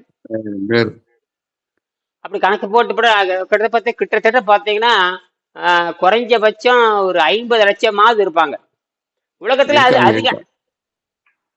அறுவை சிகிச்சை அதிகமா பண்றது இங்கதானுங்க. உலகத்திலே அதிக அறுவை சிகிச்சை நடக்கிறது இந்தியாவில தான். பக்கத்துல மெடிக்கல் 150 டூரிசமே வராங்கய்யா. மெடிக்கல் டூரிசம்னே ஒண்ணு இருக்கு. மெடிக்கல் டூரிசம்னே ஒண்ணு இருக்கு. ஆமா ஆமா ஆமா ஆமா. ரெண்டாவது அறுவை சிகிச்சை நல்லா பண்றாங்கன்னு பேரு வேற இருக்குது. ஏதாவது ஆசிய நாடுகள்லயே அறுவை சிகிச்சை எங்க நல்லா பண்றாங்கன்னா இந்தியாவில தான், தமிழ்நாட்டில் தான் அதிகம் நல்லா பண்றாங்க. ஸ்டான்லி மெடிக்கல் காலேஜ் உலக புகழ் பெற்றது. அது மைக்ரோ சர்ஜரி, நுண் அறுவை சிகிச்சை. அதாவது நுண் அறுவை சிகிச்சை. என்னங்க இவ்வளவு புகழ்றீங்க, பட் ஆனா அவங்களை எங்கேயா அக்செப்ட் பண்ணிக்க மாட்டோம். இல்ல இல்ல, அவசர சிகிச்சைக்கு அலோபதி தான். அது யாரும் மறுக்க முடியாது. கை காலை ஒடிச்சிக்கிட்டு வரான்னா பேசாருன்னா சொல்லுவீங்க. ஒரு பெயின் கில்லரை போட்டு 2 தச்சு போட்டால் தான் அவன் பாட்டுக்கு இருப்பான். இல்லைன்னா அவன் கத்தியா செத்துருவான். அது அது ஆனால் உறுப்புகளில் போய் இந்த இந்த சீஃப் ஆர்கன்லாம் 4-5 இருக்குது. அதெல்லாம் கை வைக்கிறதுக்கே நமக்கு ஒரு பவரும் கிடையாது. ஏன்னா அதெல்லாம் இறை சக்தியால் இயங்குறது. அதெல்லாம் இல்ல இல்ல இல்ல உடல் சக்தி அது அப்படி சொல்லி தப்பிக்க முடியாது. அப்படி ஆ, சொல்லி தப்பிக்க முடியாது. அது ஆ, ஆ, அப்படியும் போக அது முடியாது. இயற்கை. அது அதுக்கு பேரு விட்டல் ஆர்கன்னு பேரு. அதாவது கணையம், கல்லீரல், ஆ, நுரையீரல், மூளை, இதயம். இதெல்லாம் இந்த 5 மேஜர் ஆர்கன். மொத்தம் வந்து பாத்தீங்கன்னா 76 ஆர்கன் இருக்கு. இன்னைக்கு காலையில இருந்து படிச்சுட்டு தான் இருந்தேன். 76 ஆ, ஆர்கன் என்னமோ சொல்றேன். அதுல விட்டல் ஆர்கன் பாத்தீங்கன்னா கணையம், கல்லீரல், ரொம்ப ரொம்ப முக்கியமா சிறுநீரகம், அப்புறம் ஆ, கணையம், கல்லீரல், அதுதான். அப்புறம் நுரையீரல், அப்புறம் மூளை, அப்புறம் இதயம். இதெல்லாம் வந்து ரொம்ப முக்கியமானது. புரியுதுங்களா? இதெல்லாம் பாதிக்கப்படாத இருக்க வரலும் தான் ஓட்ட முடியும். அது இப்போ அது ஒருத்தர் செத்து தெரிஞ்சுக்கணும். போயிட்டாரு. இப்ப ஒரு கராத்தே வேற இறந்து போயிட்டாரு. என்னடான்னு கேட்டீங்கன்னா, அந்த அதுதான் எலும்பு நான் மத்தியில சொன்னேன்.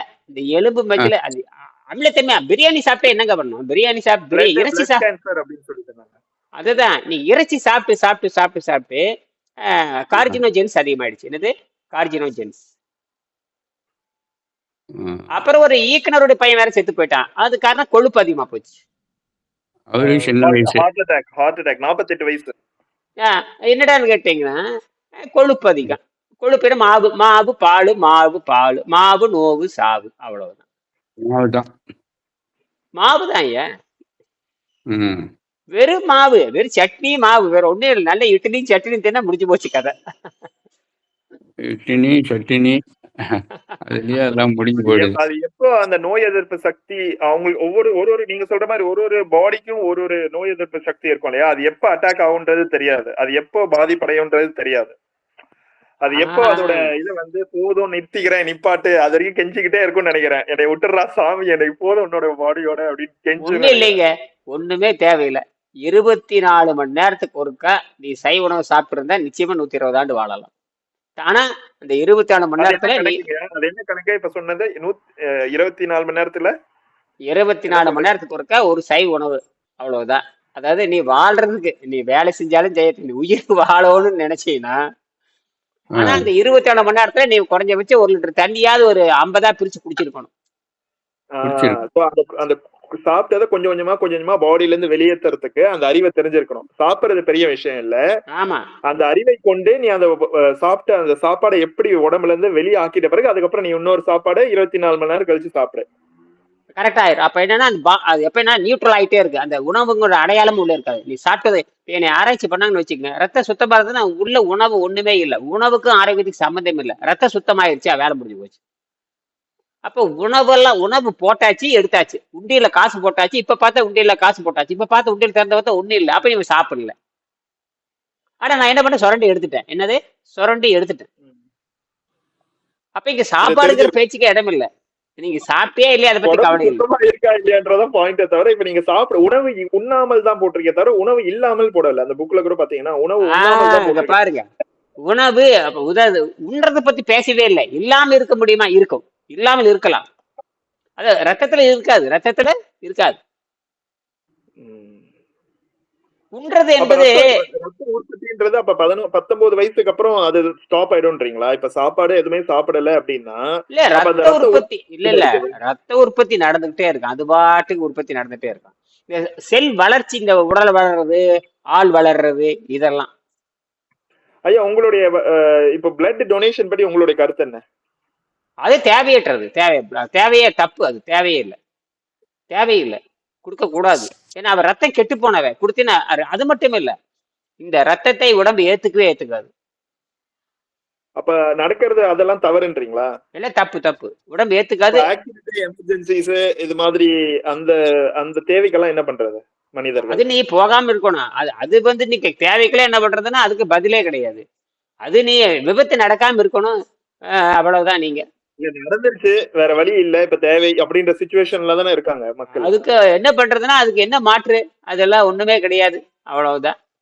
போய் சேர வேண்டியதுதான். நீங்க இப்படி சொல்லிட்டு அதுக்கு சொல்யூஷன் இல்லையே. ஆமா. நீ பண்றதுக்கெல்லாம் என்னங்க இப்ப அது? ஏங்க தீ பிடிச்சி இப்ப கொல்லிக்கட்டி பத்த வைக்காதீங்கிறீங்க, கொல்லிக்கட்டி பத்த வைப்பேங்கிறீங்க, எண்ணெய் ஊத்திவிங்கிறீங்க, எண்ணெய் ஊத்தாதீங்கிறீங்க, எண்ணெய் ஊத்தி எரிஞ்சிட்டு தான் என்ன இது? இப்படி கேள்வி கேட்டே போன பதிலே இல்லை. விபத்தே நடக்க கூடாதுங்கிறது தான். இல்ல அப்படி ஒரு சாத்தியம் இல்ல இல்லையா? இப்ப எல்லாமே விண்வெளியில சாத்தியம். விண்வெளியில எல்லாமே சாத்தியம். ஏதோ கேக்குறாருன்னு ஐயா நினைக்கிறேன். இன்னைக்கு இன்னைக்கு தேதிக்கு பேசுங்க. விண்வெளிக்கு ஓகே, விண்வெளியில சாத்தியம் ஓகே. இன்னைக்கு தேதிக்கு அதெல்லாம் ஒண்ணும் பிரசன்ட் கிடையாது. நீங்க கண்டிஷன், வந்து இன்றைய கரண்ட் பிரச்சனை பேசுற, கண்டிஷனுக்கு நம்ம ஏற்கனவே பேசிட்டோம். இன்றைய பிரச்சனை பேசுறது எனக்கு ஆடம்பர வண்டி வாகனமா ஆடம்பர வாழ்க்கைப்பா. இப்போ ஒரு 18 லட்ச ரூபாய் 20 லட்ச ரூபாய் கார் போட்டு வாங்கினா இது தெரியுமா? ஆடம்பரத்துக்கும் கூத்தடிக்கிறதுக்கு தானே தவிர அது ஆரோக்கியத்துக்கு கிடையாது.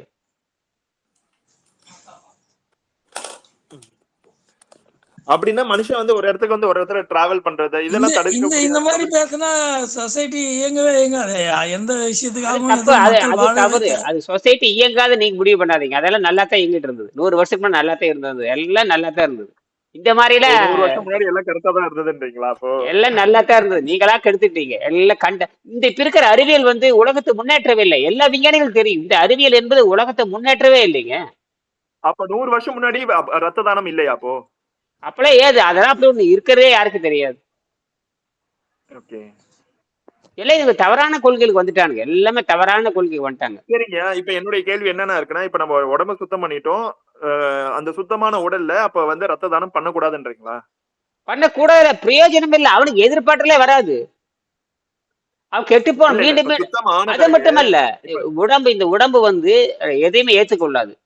உடம்பு எதுவும் ஏத்துக்கொள்ளாது. நேச்சர் ஆஃப் த பாடி ஏற்றுக்கொள்ளாதுன்றீங்க. பட் ஆனா ஆமா. ஏத்துக்குது இல்லையா? ஆ? ஆனா ஏத்துக்குதுல. ஆனா இப்ப ஏத்துக்குதுலன்ற நானு. இப்ப அது ஏத்துறாங்களே, எலிமினேட் பண்ணி, ரத்தம் ஏத்துறாங்க. அது எலிமினேட் பண்ணிட்டே இருக்கும். அது எலிமினேட்டா வெளியே ஏத்திக்கிட்டே இருக்கு. ஆகாரத்தையே வெளியேற்றும் பொழுது ரத்த கொடூர விஷம் அது உடனடியே வெளியேற்றிடும். அப்ப நீங்க ஏத்துனாலும் அது வெளியேத்திடும்ன்றீங்க. அதனால எந்த பிரயோஜனமும் கிடையாதுன்றீங்க. ஏன் எந்த பிரயோஜனமும் இல்லை. நீங்க சும்மா ஏத்திக்கலாம், அவ்வளவுதான். எந்த பிரயோஜனமும் இல்லை. இல்லங்க, இப்ப நீங்க சொல்றதுக்கு சான்றுகள் இருக்கா? இப்ப நீங்க சொல்றீங்க ஆமா. இல்லையா, இல்ல. இது உங்களுடைய இப்போ அனுபவமா? ஆமா. இல்ல இப்போ நீங்க பிரயோஜனம் இல்லைன்னு சொன்னா, இப்ப சாப்பிடுறீங்க ஆக்சிடென்ட் ஆகி கை உடைஞ்சு கால் சாப்பாடு. உடைஞ்சு பிளட் லாஸ் இதுக்கு பேரு ஆனவங்களுக்கு எப்படிங்க அர்த்தம்? இல்ல இல்ல, இதுக்கு என்ன அர்த்தம்னு கேட்டீங்கன்னா, உடம்பு என்பது எல்லாத்தையும் அந்நிய பொருளாகத்தான் பார்க்கும். என்ன சொல்றீங்க? என்ன பொருள்? அந்நிய பொருள். அந்நிய பொருள். ஓகே. ஃபாரின் பாடி, ஃபாரின் பார்ட்டிகல்ஸ். அப்படித்தான் சொல்லுவாங்க. விஞ்ஞான ரீதியாக தண்ணீரே குடித்தாலுமே தண்ணீரை வெளியேற்றத்தான் பார்க்கும். தண்ணீரவே உடம்பு வச்சுக்காது. தண்ணீரே உடம்ப தன்னகத்தே வைத்துக்காது. என்ன ஆட் பண்றோமோ அதை அப்படியே வெளியே தள்ளிடும். ஆமா. அதுதான் நாக்குல விஷம் படிக்கிறது. இப்ப நாக்குல விஷம் படிக்கிறது பாரு, வெளியேற்றிட்டேன், இன்னும் கொஞ்சம் உள்ள ஒழுங்கு இருக்குது, அதை தண்ணி குடிச்சு வெளியேடுன்னு சொல்றதுக்குதான் நாக்குல விஷத்தை படி வைக்கிறது. நீங்க இதை விட மோசமானது இறைச்சி சாப்பிட்டு பாருங்க, அதை விட நாற்றம், பயங்கரமா நாற்றம் பிடிக்கும். அவ்வளவு பிணம் உள்ள இருக்கும். அது மாதிரி ரத்தம் அப்படித்தான். ரத்தம்ங்கிறது கடுமையா, ரத்தம்ங்கிறது நீங்க எது இறைச்சியவே நேரடி செலுத்துறீங்க. எதை செலுத்துறீங்க? இறைச்சி. கொடுமை. இறைச்சியும் நேரடி இறைச்சி. அடேங்க அப்பா, செரிமானம் பண்ண முடியாது. அதனாலதான் என்ன பண்றான்னா நேர ரத்தத்துல செலுத்துறான். நீங்க சொல்ற கருத்தை ஏற்றுக்கொள்ளாதபடியான மனம் படைத்தவர்களாக நாங்க மாறிட்டோம் இந்த ஜெனரேஷன்ல. சொல்றீங்க இல்லையா, இந்த கருத்தை வந்து நினைச்சு கூட பாக்க. அது எப்படி வந்து இப்ப இருக்கிற ஆபரேஷன்ஸ், இப்ப இருக்கிற சிஸ்டம், இப்ப இருக்கிற ரியாலிட்டியில பாத்தீங்கன்னு நினைச்சுக்கோங்களேன். இப்ப நீங்க சொல்ற கருத்தை பாத்தீங்கன்னா ஏற்றுக்கொள்ளவே முடியாத மாதிரி இருக்கு. பட் ஆனா நீங்க சொல்ற லாஜிக் எனக்கு புரியுது. பட் ஆனா அந்த ரியாலிட்டியை நம்ம ரொம்ப தூரம் போயிட்டோம் இல்லையா? அப்ப இந்த சமூகம் ரொம்ப தூரம் எங்கேயோ டிராவல் பண்ணி போயிடுச்சுல. கெட்டு போச்சு. அவ்வளவுதான். கை விட்டுற வேண்டியதுதான். அதாவது எப்படி, நான் படகு ஓட்டையாகி போச்சு. அது கவிழ்த்தே தீரும். அது ஒண்ணும் பண்ண முடியாது. யாரும் ஓட்டை அடைக்க முடியாது. அது வள்ளுவர் சொல்லுவாரு, நீங்க வந்து ஏமாந்துட்டீங்க, சோம்பேறியா இருந்துட்டீங்க, படகு ஓட்டையாகி போச்சு, ஒன்றும் பண்ண முடியாதுங்க. வள்ளுவரே அதுக்கு சொல்லுவாரு, நீங்க ஏமாந்துட்டீங்க, சோம்பேறியா இருந்திருக்கிறீங்க, இந்த நீர்ல படகு போயிட்டு இருக்குது, ஓட்டையா போச்சு, அவ்வளவுதான் அப்படின்ட்டாரு. இல்லைங்க, அப்ப இந்த சமூக சேவை செய்கிறவங்க பாத்தீங்கன்னு வச்சுக்கோங்களேன், வாட்ஸ்அப்ல மெசேஜ் வந்துட்டே இருக்குமே, இங்க வந்து இந்த ஹாஸ்பிட்டலுக்கு வந்து இவ்வளவு பிளட் தேவைப்படுது, இந்த டோனர்ஸ் இருக்கீங்களா, அந்த டோனர்ஸ் இருக்கீங்களா, இங்க வந்து ரத்தம் கொடுங்க, அங்க வந்து ரத்தம் கொடுங்க. அது மாதிரி எந்த முன்னேற்றம் நடக்காதுங்க. எந்த முன்னேற்றம் நடக்காது. அப்ப அது செஞ்சுட்டு இருக்கவங்க எல்லாம் அவங்களும் இப்ப அது வந்து ரொம்ப மீனிங்ஃபுல்லா இருக்கு. இப்ப இந்த வெறும் இல்ல, இந்த கான்செப்ட் வச்சுக்கோங்க, இந்த பிளட் டொனேஷன் வச்சுக்கோங்க. இப்ப நான் கேட்ட கேள்வியா பாத்தீங்கன்னா, ஏதோ அவங்க வந்து ரொம்ப வந்து ஒரு சின்ன இது. இப்ப எங்க அக்கா வந்து உடம்பு சரியில்லாம வந்து யூட்ரஸ் ரிமூவ் பண்ணாங்க. அப்போ பிளட் தேவைப்பட்டுச்சு அவங்களுக்கு. நான் தான் பிளட் கொடுத்தேன். அப்ப அந்த பிளட் கொடுத்து தானே அவங்கள ரிகவரி பண்ண முடியும். இல்ல அதெல்லாம் கிடையாது. அதெல்லாம் சும்மா ஒரு மாயை தோற்றம் தான். அது அது உடம்பு வெளியேற்றிடும். நீங்க அந்த பிளட் எல்லாம் உள்ள இருக்காது, எதுவுமே உள்ள இருக்காது. அது ஒரு மாயை தோற்றம் தான் அது. ஓகே, வெளியேற்றிடும். ஓகே, பட் அந்த நேரத்துக்கு அது அந்த இல்ல அந்த அது அது நேரத்துக்கு அது தவறாக கொடுக்கப்பட்டதுன்னு அந்த சொல்லப்படுகிறது. செயல் அதனால வந்து அதனால எல்லாம் ஆரோக்கியம் வராது. ஓகே ஆரோக்கியம் வர்றதுக்கு சொல்லிங்கய்யா. நான் வந்து அந்த உடம்பு வந்து இந்த ஆரோக்கியம் வரா. பிரச்சனை. ரைட். அப்ப எதுக்கு அதை செய்யணும்? ஆரோக்கியமே இல்லைங்கிற பொழுது அது ஒண்ணுமே இல்லை. ஆரோக்கியங்கிற பேச்சுக்கே இல்லாத அப்ப அவங்க ஏன் ஆரோக்கியவான் கிடையாது. அப்ப ஏன் இல்லைங்கய்யா, அப்ப ஏன் வந்து ஒருத்தரோட ரத்தம் இன்னொருத்தருக்கு ஏன் ஏத்தணும்ன்ற கண்டிஷன் ஏன் வந்திருக்கும்? அப்ப முதல்ல ஒண்ணு ஆரம்பிச்சிருப்பாங்க இல்லையா? அது எப்படி அதுதான் கண்டுபிடிச்சாங்க? அந்த வெள்ளைக்காரன் என்ன பண்ணிருக்கான்னா, இப்ப நமக்கு இருக்கிற அரைகுறை அறிவுக்கா இவ்வளவு முட்டாள்தனமா விவாதம் பண்றோம் இல்லையா? இது நம்ம பண்றது அடுத்த மற்ற விவாதம். இது காரணம் வெள்ளைக்காரன் இது தான். நடந்தாதான் அந்த பிரேக் த்ரூ கிடைக்கும். இல்லாட்டி எங்களுக்கு புரியாது இல்லையா? ஏன்னா இந்த ஏன் சமூகம் அப்படி இல்ல. நம்மகிட்ட இருக்கிற அறிவே வந்து இப்ப நம்மளை கெடுத்து விட்டுறது இந்த வெள்ளைக்காரன் மட்டும் தானே. இப்போ ஒரு என்னைக்கா நீங்க கேள்வி கேட்டிருக்கிறீங்களா? ஏன் உயிரோடு இருக்கிற மனிதனை ஆராய்ச்சி பண்றது போட்டு அந்த செத்து போய் 10 வருஷம் ஆன உடம்பு எடுத்து ஆராய்ச்சி பண்ண எப்படி கண்டுபிடிக்க முடியும்? உயிரோடு இருக்கிற மீன் ஆராய்ச்சி பண்றதுக்கும் கருவாட்டை ஆராய்ச்சி பண்றதுக்கு வித்தியாசம் இருக்கு இல்லையா? கருவாட்டுல என்ன ஆராய்ச்சி பண்ண போறீங்க நீங்க? கருவாடு ஆராய்ச்சி பண்ணி எப்படிங்க உயிருள்ள மீனை கண்டுபிடிப்பீங்க? தோற்று போனது, செத்து போனது, தோற்று போனது, செத்து போனது, தோற்று போனது. எலிகளை என்ன ஆராய்ச்சி சொல்ல வரீங்கன்னா, அப்ப அந்த ரத்தம் ஏற்றப்பட்டாலும் நம்ம உடம்பு கழிவுகள் மூலியமாக அது வெளியேறிடும்ன்றீங்க. அதுதான் இயற்கை. ஓகே. அங்க ஒரு சொட்டு கூட உள்ள இருக்காது. ஒரு சொட்டு கூட அது உள்ள ஓகே, அது ஓகே, வெளியேற்றப்படும்ன்றது ஓகே. ஆனா அந்த நேரத்துக்கு தேவைப்படும் போது அது அது தவறான கொடுக்கப்படுதுன்றது வந்து கற்பனை. அது வெள்ளைக்காரருடைய தவறான கொள்கை. அது மட்டும் இல்ல, பல நோய்கள் அந்த அம்மாவுக்கு பல நோய்கள் வரும். என்னது, இவன் இருக்கிற நோயெல்லாம் உள்ள பூந்துரும். இவன் இருக்கிற நோயெல்லாம் சேர்ந்து அது உள்ள போயிடும். அதாவது நம்ம யார்கிட்ட பாடியில நோய்? இருக்க என்னென்ன குற்றம் இருக்கோ அந்த குற்றம் எல்லாம் அந்த உடம்புக்கு வரும் அப்படின்றீங்க சார். ஐயா, ஆமா, blood அது அதை விட donate மோசம். பண்றவங்களோட blood டெஸ்ட் பண்ணிட்டு தான் blood எடுத்து அதெல்லாம் இப்ப கொடுக்குறாங்க. சொல்லிட்டானுங்க. பிளட் டெஸ்ட்ல கண்டுபிடிக்க மாட்டாங்க. அது வந்து மறைஞ்சிருக்குங்கிறாங்க. இதெல்லாம் இப்ப நிறைய விஞ்ஞானி உண்மை வந்துருச்சு. அதெல்லாம் நீங்க என்ன ரத்தம் கொடுத்தாலும் மறைஞ்சிருக்கும், கண்டுபிடிக்க முடியாதுங்கிறாங்க. மறைஞ்சிருக்கும், கண்டுபிடிக்க முடியாது. அது இன்னே சொல்றாங்க. இப்ப என்ன சொல்றான்னு கேட்டீங்கன்னா, இந்த மருந்து இந்த ரத்தத்தை ஆராய்ச்சி பண்ணிட்டு ரத்தத்தை ஆராய்ச்சி பண்ற விஞ்ஞானிங்க இருக்காங்க. அவன் என்ன சொல்றான்னா, டெஸ்ட் பண்றப்ப 100% கரெக்டா இருக்கிற மாதிரி தெரியுது, அது ஸ்டோர் பண்ணிடுறீங்க. அது என்னன்னு கேட்டீங்கன்னா 5 வருஷம் கழிச்சு புது கிருமி உள்ள. இப்ப 5 வருஷம் கழிச்சு 5 வருஷமே ஸ்டோர் பண்ணிருக்கீங்க அல்லது 1 வருஷமே ஸ்டோர் பண்ணிருக்கீங்க. அது என்ன சொல்றேன்னா, அப்ப ஆராய்ச்சி பண்றப்ப 100% கரெக்ட்னு வருது. ஆனால் ஸ்டோர் பண்ணதுக்கு அப்புறம் அது உள்ள கிருமிகள் உற்பத்தி பண்ணி உள்ள உட்காந்துருக்கு நமக்கு தெரியவே தெரியாதுங்கிற இப்ப சொல்றானுங்க விஞ்ஞானிகள். அதாவது சோதனை பண்றப்ப என்ன இல்ல, கிருமிகள் இல்லை, உள்ள இல்ல கிருமிகள், அப்படி குற்றம் சீலே இல்லை பண்ணிடுறாங்க. அந்த பாட்டில முத்திரை குத்திடுவாங்க. 100% பியூர் முத்திரை குத்திடுறாங்க. சரியா? நீங்க என்ன பண்றீங்க, 100% பியூர்னு சொல்லிட்டு பாட்டில முத்திரை குத்தி இருக்குது. நீங்க அதை எடுத்து ஒரு ஆளுக்கு கொடுத்துடுறீங்க. கடைசியில பார்த்தா அவன் படுபயங்கரமான நோயாளியா மாறி இருக்கான். கடைசியில சரி, பிளட் ஓகே. அப்ப இப்ப ஆக்சிடென்ட் ஆனவனே எப்படி காப்பாத்துறது? அவன் போய் சேர வேண்டியதுதான். இல்லைங்க, இது பதிலா இருக்க முடியாது. இப்படி எல்லாம் சொன்னா சமுதாயம் ஏத்துக்காதுங்க. பரவாயில்ல, எனக்கு அதை பத்தி கவலையே இல்லை. இல்லங்கய்யா, இது எல்லாரும் எல்லாத்துக்கும் போய் சேரட்டும். பொறுப்புல இல்லங்கய்யா, இல்ல அப்படி கிடையாது. இப்ப நம்ம ஒரு பொறுப்புல இருக்கோம்னு நினைச்சுக்கோங்களேன். இப்ப அந்த விவாதமே தப்பு. நீங்க கேட்கிற கேள்வியே தப்பு. நீங்க கேட்கிற கேள்வியே அடிப்படையே தப்பு. நீ இல்ல அக்கவுண்டபிள் ஒண்ணு இருக்கும். அதாவது அக்கவுண்டபிள் நீங்க கணக்கே தப்புங்கிற. நீங்க உங்க மண்டையே தப்பு. உங்க மண்டையில கேள்வியே தப்புங்கிற. அதுதான் ஒத்துக்கிறோங்கய்யா. இப்ப இந்த அது விட்டு போக வேண்டியதானே. அதவே கேட்டு இருந்தீங்கன்னா நாங்க தான் சொல்றோம் இல்லையா? அதனால அப்ப இதெல்லாம் அப்ப நான் வந்து பெரிய நீங்க சொல்ற மாதிரி பாத்தீங்கன்னா, நான் பெரிய ஒரு 10 லட்சம் கோடி ரூபாய் பணத்தை வச்சுக்கிட்டு எல்லாத்தையும் ரிசர்ச் பண்ணி இது நம்ம வேலையா?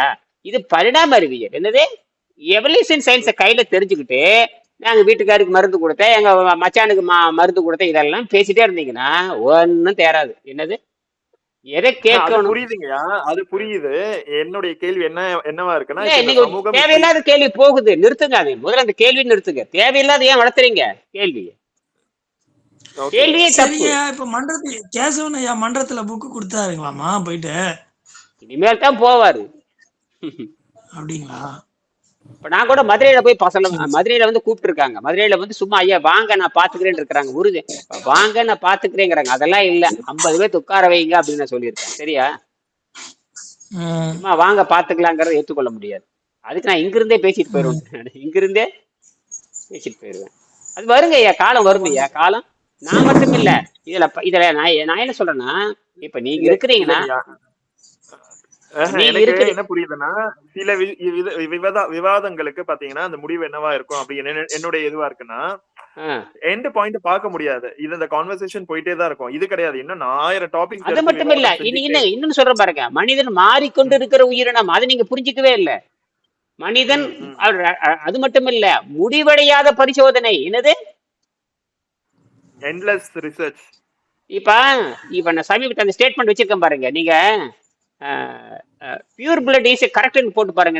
இது அதை யூடியூப்ல போய், அதை கூகுள் குரோம்ல போய், எதனால வந்து பியூர் பிளட்னு சர்டிஃபைட் பண்ணதுக்கு அப்புறம் எப்படி பாக்டீரியா டெவலப் ஆகுதுன்னு போட்டு பாருங்க. ஆச்சரியமா இருக்கும். என்னது? அப்ப பியூர் பிளட் ஒண்ணு கிடையாது உலகத்துல. பியூர் பிளட்னா ஒண்ணு கிடையாது. இதுலதான் எப்ப பியூர் பிளட் வரும்? இந்த அன்னப்பாதையை தூய்மை செய்து ரத்தம் இயற்கையான நடத்தி வந்ததுக்கு அப்புறம் அது இயற்கையான டென்சிட்டி பெறுது. இதனால ஒரு பதில் போட்டு பாருங்க நீங்க.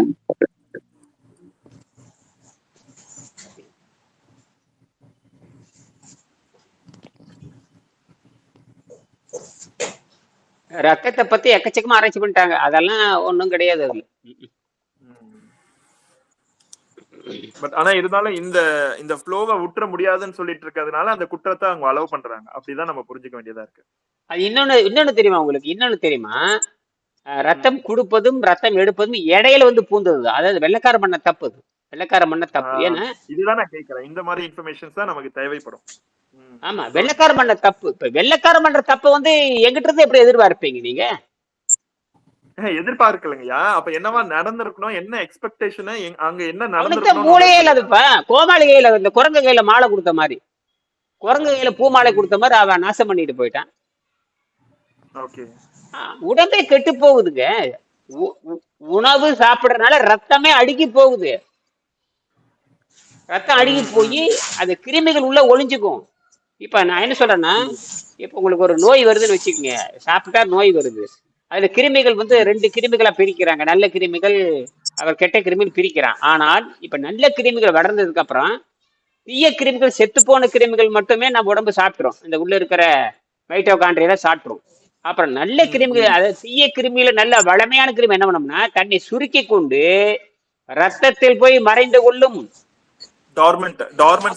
ஐயா, அப்ப உணவு சாப்பிட்டதுக்கு அப்புறம் அந்த கழிவுகளை வெளியேற்றதுக்கு உடம்புல அந்த துவாரங்கள் இல்லாம இருந்திருக்கலாம்ல, உணவே கேடுனா? இல்ல அது என்ன பண்ண, பரிணாமத்தின் எச்சம். இல்ல அது பரிணாமம் இல்ல, உங்களுக்கு புரியல. இந்த பரிணாமத்தின் எச்சம். அது என்னது? பரிணாமத்தின் எச்சங்கள். 9 துவாரங்களுமே பரிணாமத்தினுடைய மிச்சம். ஏணிப்படி 7ஆம் படி போனதுக்கு அப்புறம் 6 படிகள் இருக்குது. அவ்வளவுதான். 7ஆம் வகுப்பு போறப்ப 6ஆம் வகுப்பு கடந்து வந்தாச்சு. 6ஆம் வகுப்பு வர்றவங்களுக்கு அது பயன்படும். 1ஆம் வகுப்பு வர்றவங்களுக்கு அது பயன்படும். 2ஆம் வகுப்பு வர்றவங்களுக்கு பயன்படும். 3ஆம் வகுப்பு வர்றவங்களுக்கு பயன்படும். 7ஆம் வகுப்பு போனவங்களுக்கு 8ஆம் வகுப்பு தேவைப்படுது. அது மாதிரி தான். இப்படித்தான் நீங்க சிந்திக்கணும். அதாவது ஏப்ப 6 படி இடிச்சிடலாமா? இல்ல, அவன் முதல் படி கடந்து வர்றவனுக்கு தேவைப்படுது. அவன் 2ஆம் படிக்கு போயிடுவான். அதுக்கப்புறம் அவன் 2ல இருந்து 3க்கு போவான். 1ல இருந்து 2க்கு வரவன் வருவான். 2ல இருந்து 3க்கு போறவன் போவான். 3 இப்படித்தான் போகும். இப்ப படி ஏறிட்டீங்கிறதுக்காகவே இப்ப நீங்க சொல்றது மாதிரியே எடுத்துக்கிட்டாலும், அப்ப இத்தனை லட்சம் வருஷத்துல மனித இதுல பரிணாம வளர்ச்சி அடைஞ்சதுல ஏதாவது ஒரு இடத்துல வந்து மனித உடல்ல மாற்றம் ஏற்பட்டு வேற ஏதாவது நடந்திருக்கணும்ல? அதெல்லாம் நடக்காது. பிறந்தது அதுதான் மனிதன் தான். இப்ப இந்த மனிதன் தான் யோகி. இதுதான் நீங்க நாம சுத்தப்படுத்துற இல்லையா, இதுதான் யோக முறை. இதுக்காக தலையில கொம்பு முளைக்கும், காது வந்து பெருசா போகும், மூக்கு நீண்டுட்டு போகலாம் கிடையாது. மேக்ஸிமம் பிசிக்கல் வந்து அப்படி மீன் பண்ணி கேட்கல, காது கொம்பு முளைக்கும் அந்த மாதிரி மீன் பண்ணி கேட்கல. இந்த என்ன உங்க கற்பனை என்ன? அந்த கண்ணெல்லாம் அப்படி பார்த்தாடி சக்க சக்கன்னு மின்னோடுமா? நாக்க நீட்ட டக்கு டக்குன்னு நீர் தாக்கணும். டயிர் என்ன ரோபோட் இல்லையா? இப்ப யோகம் பண்றதுக்கு நம்ம வந்துட்டோம்ல. இந்த யோகத்துல என்ன மாற்றம்? இவன் தான் மனிதன், இந்த உருவம் தான், அவ்வளவுதான். இதுதான் மேக்ஸிமம் growth. இதுக்கப்புறம் இவ்வளவுதான். இந்த ஃபிகர் தான். ஏங்க அதுதான் கடவுள் சிலையோட வடிவமே இவ்வளவுதான். இதுக்கு மேல ஒண்ணும் கிடையாது. இந்த உள்ள இருக்க பசி தாகத்தை கட்டுப்படுத்தி இயற்கையில சக்தியில் வாழ்றதோட முடிஞ்சு போச்சு. என்னது? இதோட பரிணாம வளர்ச்சி வேற எதுவுமே கிடையாது. கம்ப்ளீட் அவ்வளவுதான். இதுக்கு மேல என்ன மூளை அப்படி பெருசாகணும்? அதெல்லாம் நீங்க கற்பனை பண்ண எனக்கு புரியுது. அப்படியெல்லாம் எதுவும் இல்லை, இதுல இல்ல. அப்படியெல்லாம் எதுவும் சொல்லவும் இல்லை. ஒண்ணு வேணா பண்ணலாம். அந்த வேதியியல் மாற்றத்தை நிகழ்த்துகின்ற பொழுது காலையில கூட ஒருத்தர் கேட்டாரு. அவரு ஏதோ அவங்க கேட்டாரு காலையில. அவரு வேதாத்திரி இல்ல, அவரு வேற ஏதோ பிரிவை சேர்ந்தவர் தான், ஏதோ ஒரு பயிற்சியை பத்தி படிச்சிருக்காரு. கேட்டாரு, ஐயா இது வந்து கம்ப்ரஸ் ஆகுறது, இந்த வந்து லட்சக்கணக்கான உடம்புல இப்ப சமாதின்னு ஒண்ணு இருக்குது இல்லையா, அது சாவை பத்தி அங்க சொல்லப்படல. சாவை பத்தியே சொல்லலைங்கிறது பெரிய விஷயம் இல்லையா? யாராவது பேசணும், சாவை பத்தி யாராவது கேள்வி கேட்கறமா கேட்கறது இல்ல. சாவே இல்லைன்னு சொல்லுது பரிணாமம். அப்படின்னு அப்ப சாவு என்னவா மாறுன்னு கேட்டீங்கன்னா, விருப்பத்தில் சாவறது சட்டை கழட்டி வைக்கிறதுன்னு அர்த்தம். அதுக்கு பேர் இது வரைக்கும் யார் எந்த மடத்துல சொல்லாதது தான் நாம சொல்றோம். சட்டையை கழட்டி வைத்து போவது நோவுல சாவுது. இது நோவுல சாகிறது ஒரு முறை, சட்டையை கழட்டி வச்சுட்டு போறது ஒரு முறை. இப்ப இது புரியுதா? இது புரியுதுங்க, இது புரியுது. இது வெள்ளக்காரனுக்கு தெரியுமா பிறப்பு கேக்குறேன். இறப்பு ரெண்டுமே இயற்கை நீதி தானே இல்லையா? மாடி மாடி பிறப்பு இறப்புன்னு பேசாதீங்க, கொஞ்சம் கம்முன்னு இருங்க, கரெக்டா பேசுங்க. சாவு என்பது வேற, சமாதி என்பது வேற. நீங்க அதான் உங்களை மண்டையை வந்து தப்பா சொல்லி கொடுத்துட்டாங்க உங்களுக்கு. என்னது, உங்க மேல தப்பு இல்ல, உங்களுக்கு சொல்லி கொடுத்த பாடமே தப்பு. நாராயண் மேலேயோ கேசவன் மேலேயோ மேலே பிரச்சனை இல்ல, சொல்லி கொடுத்த பிறகு மூடனா இருந்திருக்காங்க. என்னுடைய வருத்தமே அதுதாங்க இருக்கு. ஏன்னா இப்ப நீங்க சொல்றது வந்து பாத்தீங்கன்னா எப்படி இருக்கும் அப்படி நீங்க சொல்றீங்க, ஆனா இந்த சமூகம் வந்து எங்களை வேற மாதிரியான கம்ப்ளீட்டா வேற கோமாளி ஆக்கி வச்சுட்டாங்க. அது மட்டும் இல்ல, கோமாளி ஆக்கி விட்டாங்க. ஏ கேசவன் ஐயா, ஆமாமா, சுத்தமா கோமாளி ஆக்கி விட்டாங்க. நம்மளும் அதுல ஓடிக்கிட்டு கிடக்குறோம். ஐயா இந்த ஐயா இந்த ஒலிம்பிக் ரவுண்டுல பாத்தீங்கன்னா, நான் ஹைஸ்கூல்ல இருக்கும்போது கூட பாத்துருக்கிறேன். ஒரு ஆளு ரொம்ப தூரமா ஓடுவாயா, நீங்க ஓடுனீங்கன்னா உங்களுக்கு முன்னால ஒரு 50-100 அடி முன்னா ஓடுவாரு அவரு. சரி, அவரு என்ன பண்ணுவாரு, 2வது ரவுண்டு வந்துருவாரு. இவன் முதல் ரவுண்ட்லயே அவரு பின்னால ஓடிக்கிட்டு என்ன பண்ணுவான், நம்மளை விட முன்ன ஓடுறான்னு ஓடிக்கிட்டே இருப்பான். அவன் 2வது வரவன், அவன் பின்னால வரவன் அடே நம்மளுக்கு முன்ன ஓடுறான்னு இவன் வேகமா ஓடுவான். இவன் 2வது ரவுண்டு, அவன் தான் முதல் ரவுண்ட்லயே முன்னால நிக்கிறான். அப்படிதான் இவங்க ஸ்பீடு எடுத்துக்கிறாங்க அடி. அப்ப நம்ம இவன் ஓடுறது 2வது ரவுண்டு வேகமா ஒடியாந்துட்டான். ஆனா அவன் முன்னால் இருக்கிறவன் பார்த்துட்டு அட்டு நமக்கு முன்ன ஓடுறான்னு இன்னும் ஸ்பீடு எடுப்பான். ஆக்சுவலா என்ன நடக்குதுன்னா, அவன் இன்னும் ஒரு ரவுண்டே வரல. சில திருவள்ளுவர் ஒரு இடத்துல முட்டாள சிறந்த கரெக்ட் தான். அதாவது திருவள்ளுவர் ஒரு இடத்துல கேள்வி கேட்கிறாரு, அறிவாளிகளை பத்தி கேட்காம திருவள்ளுவர் ஒரு இடத்துல ஒரு கேள்வி கேட்பாரு, உலகத்திலேயே முட்டாளை விட முட்டாள் யாருன்னு கேட்கிறாரு ஒரு இடத்துல. அவரே சொல்றாரு, முட்டாள்களெல்லாம் சிறந்த முட்டாள் யாரு அப்படின்னு கேட்கிறாரு. அதாவது முட்டாள்கள் சொல்றோம் இல்லையா, அவளெல்லாம் இல்ல, முட்டாளிலேயே சிறந்த முட்டாள் யாரு தெரியுமா அப்படின்னு ஒரு இடத்துல கேள்வி கேட்கிறாரு. அறிவாளிகளில் சிறந்த அறிவாளி பத்தி பேசுறாரு. அதே நேரத்துல முட்டாள்களில் யார் சிறந்த முட்டாள் தெரியுமா, இவனை முட்டாள் சொல்றாங்களே, இவன் நம்பர் 1 முட்டாள், அதுல அந்த முட்டாளுக்கெல்லாம் முட்டாள் யாரு தெரியுமாங்கிறாரு. அந்த வடிகட்டின முட்டாள் யாருன்னு கேக்குறாரு. அவர் சொல்றாரு, நல்லா ஓதி இருப்பான், அப்புறம் நல்லா உணர்ந்து இருப்பான், பிறருக்கு எடுத்து சொல்லி இருப்பான், ஆனா தான் மட்டும் செஞ்சிருக்க மாட்டான். ஆமா, அவன் தாண்ட உலகத்துல வடிகட்ட முட்டாங்கிறாரு. ஓதி உணர்ந்து பிறர் குறைத்தும் தான் அடங்கா பேதையின் பேதையார் இல்லைன்ட்டாரு. அடங்கி இருக்கவே மாட்டான், எல்லாத்துக்கும் சொல்லி இருப்பான், உணர்ந்து இருப்பான், எடுத்து கூறுவான், ஆனால் இவன் மட்டும் அடங்காமல் இருந்திருப்பான். இவன் நாட்டை முட்டாள்.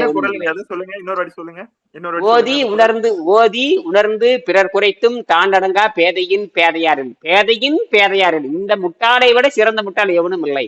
அந்த மாதிரி நம்ம யோக மார்க்கம் தப்பா போயிடுச்சு. அதே யோக மார்க்கம் என்பது எங்க பண்றது தெரியுமா, அங்க வெறுமனே உட்கார்ந்துட்டு பஜனை பாடுறது இல்ல, அது இயற்கையில் இருக்கிறது முறைன்னு அர்த்தம். யோக மார்க்கம் என்றால் இயற்கையில் இருக்குன்னு அர்த்தம். இன்னொன்னு வந்து யோகம்னா சித்த விருத்திகளை அடக்குதுன்னு அர்த்தம். அதாவது யோக மார்க்கம்னா பல பொருள் இருக்கு.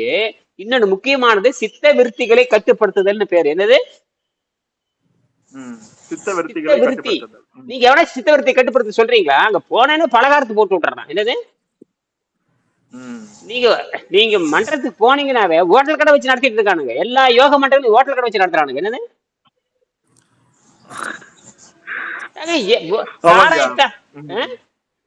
புரியுது. நீ அங்க போனது போதை விட்டு காப்பி ஊத்திக்க, பால் ஊத்திக்க, தயிர் ஊத்திக்க, மோர் ஊத்திக்க, பாயசத்தை குடிச்சுக்க, வடை தின்னுக்கான்னு சொல்லி போதை பொருளை போட்டு விட்டுறானுங்க. அப்புறம் எப்படி நீங்க ஒண்ணும் பண்ண முடியாது. நல்ல வேலை, அதாவது நல்ல வேலை இயற்கையா. அது முதல் பாடத்தை நீங்க நல்லா படிச்சீங்கன்னா புரியும். முதல் பாடம் இருக்கு இல்லையா, முதல் பாடம். ம், ம். நீங்க அதுல வந்து நீங்க கரெக்ட் தேர்லினா மத்த 46 பாடத்தை நீங்க பிரயோஜனமே இல்லை. இந்த 1ஆம் பாடத்தை நல்லா புரிஞ்சுக்கிட்டா மட்டும்தான். இயற்கையிலே இருக்குது என்னது, ம். அது மட்டும் இல்ல, தனித்து இயங்கணும். ஒவ்வொரு மனிதனும் தனித்து இயங்கணும். அதாவது வள்ளலாருடைய கொள்கையில இப்ப நம்ம பாத்தீங்கன்னா, டிபெண்டன்ட் ஆகுற இல்லைங்கய்யா, இப்ப இந்த உலகம் வந்து பாத்தீங்கன்னா நம்ம டிபெண்டன்ட் ஆகி அவங்களுக்குள்ள வச்சிருச்சு இல்லையா? இப்ப இந்த சமூகம் இப்ப வெளியே இருக்கிறதுனால பாத்தீங்கன்னா தெரிஞ்சோ தெரியாமலையோ அந்த கூட்டுக்குள்ளேயே நம்ம இருக்கிறோம். அதை விட்டு வெளியே வர முடியாதபடி சிஸ்டம் நம்ம மாட்டி விட்டுருச்சு இல்லையா? இப்பதான் கொஞ்சம் கொஞ்சமா இந்த நீர் மருத்துவத்தை செய்யறது மூலியமா அந்த இதுல இருந்து கொஞ்சம் கொஞ்சமா வெளியே வந்து நம்ம தனித்து இயங்குற மாதிரியான ஒரு சிஸ்டமா இருந்திருக்கு அப்படின்னு நமக்கு தெரிய வருது. இல்லாட்டி இன்னும் நீர் அவங்க இதே மருத்துவத்துக்கு இதுதான் ஓடிக்கிட்டே இருக்கு. சரி சரி நீர் மருத்துவத்துக்கு வந்த உடனேயே உங்க சித்த விருத்திகள் தானாவே குறைஞ்சிரும். சித்த விருத்திகள் மனம் விரிஞ்சு, விருத்திகள்லாம் அப்படின்னா என்னங்க, என்ன சொல்ல வராங்க? மனம் கண்டபடி அலையுது பாருங்க. மனம் கண்டபடி அலையுது இல்லையா? 5 சித்தம் இருக்குது. 5 சித்தம். ம், மனம் 5. மனம் 5ன்னு பேசவே மாட்டாங்க இந்தியாவுல. மனம் 5ன்னு ம். வாய் திறந்து பேச மாட்டானுங்க. ஒருத்தனுக்கும் தெரியாதுங்க. ஐயா பதஞ்சலி தான், பதஞ்சலின்னு ஒருத்தர் இருக்காரு இல்லையா? பதஞ்சலின்னு ஒருத்தர் இருக்காரு. அவர் தெளிவா பேசியிருக்காரு. மனம் 5ன்னு பேசுறாரு. மனம் இங்க ம். இந்தியால ஒரு இந்த சாப்பாட்டு மன்றத்துல, இந்தியாவுல இது யோக மன்றம் கிடையாது, இது சாப்பாட்டு மன்றம் தான். இந்தியாவில் இருக்கிற ஒரு சாப்பாட்டு யோக மன்றமாவது மனம் 5ன்னா என்னன்னு பேச விடுங்க பார்க்கலாம். ஒரு பையன் பேச மாட்டேன், தெரியாது. நீங்க யோக சாதனை இது நீங்க நீங்க பதஞ்சலியினுடைய புத்தகத்துல பாத்தீங்கன்னா, பதஞ்சலின்னு ஒருத்தர் இருக்காரு. அவர் பாத்தீங்கன்னா 195 சூத்திரம் எழுதியிருக்காரு. 195 சூத்திரையே 4 பாதமா பிரிச்சிருப்பாரு. பாதம்னு பிரிச்சிருப்பாரு. பாதம்னு பிரிச்சிருப்பாரு. அதுல பாத்தீங்கன்னா கைவல்ய பாதம், விபூதி பாதம், சமாதி பாதம், அப்புறம் வந்து விபூதி பாதம்னு கைவல்ய பாதம், சமாதி பாதம், விபூதி பாதம், சாதனை பாதம், இந்த 4ஆ பிரிச்சிருப்பாங்க. அதுல சாதனை பாதம் 32வது பாடல். அது முக்கியமான குறள், அது முக்கியமான பாடல். அந்த பாடலும் திருமந்திரம் சொல்லக்கூடிய நியமம் சொல்லக்கூடிய பாடல் 2 ஒத்து போகுதுன்னா 2 பேருமே ஒரே ஆசிரியர்கிட்ட பாடம் படிச்சு ஒரே மாதிரி தத்துவத்தை எழுதுனாங்க. கொஞ்சம் கூட பிசகாம எழுதுனாங்க. அவரு தமிழ்ல தத்துவத்தை எழுதுறாரு, இவரு சமஸ்கிருதத்தில் தத்துவத்தை எழுதுறாரு. ஆனா 2 ஒண்ணுதான். அதுல நியமம்னு ஒண்ணு இருக்கு. நியமத்தை பத்தி மறுபடியும் நாம 8 மணிக்கு பேசலாம். சரிங்களா? ரொம்ப நேரம் ஆகி போச்சு. 8 மணிக்கு பேசலாம். 8 மணிக்கு வாங்க. நன்றியா, நன்றி.